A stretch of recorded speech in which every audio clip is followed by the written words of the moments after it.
அனைவருக்கும் வணக்கம். மாந்திரீகம், பில்லி சூன்யம் இந்த மாதிரியான மாந்திரீக விஷயங்கள் இருக்கா அப்படின்ற டவுட்டு சிலருக்கு வரும். அந்த மாதிரி தான் என்னுடைய நண்பர் ஒருத்தர் வெளிநாட்டில் இருந்து யூஎஸ்லேருந்து கேட்டிருந்தார். எனக்கு மாந்திரீகம் அந்த மாதிரி எதுவும் பிரச்சனை இருக்கா, சமீப காலமாக உடல்நிலை சரியில்லை அப்படின்ற மாதிரி சொல்லி கேட்டிருந்தாங்க.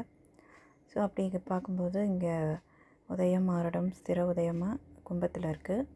உதயத்தை கடந்து சென்றது சூரியன், உதயத்தை நோக்கி வர்றது பாம்பு. கவிப்பு 3ஆம் இடத்துல இருக்குது. மாந்தியோட கவிப்பு இருக்குது. கவிப்பு பாம்பை கவிச்சிட்ருக்கு. ஸோ அப்படிங்கும்போது இவங்களுக்கு கண்டிப்பான முறையில் மாந்திரீக சம்மந்தமான விஷயங்கள் பண்ணியிருக்காங்க அப்படின்றது அவங்க கேட்ட நேரத்துக்கு சாமக்கூட் பிரசனம் தந்த பதில். ஸோ அவங்க எங்கே இருந்தாலும் யூஎஸ்லேருந்து எந்த நாட்டிலேருந்து கேள்வி கேட்டாலும் நம்ம இருந்த இடத்துல இருந்தே பதில் சொல்லிடலாம். ஜாமக்கூட் பிரசனம் அவ்வளோ ஈஸியாக டக்குன்னு ஒரு நொடியில் பதிலை கொடுத்துரும்.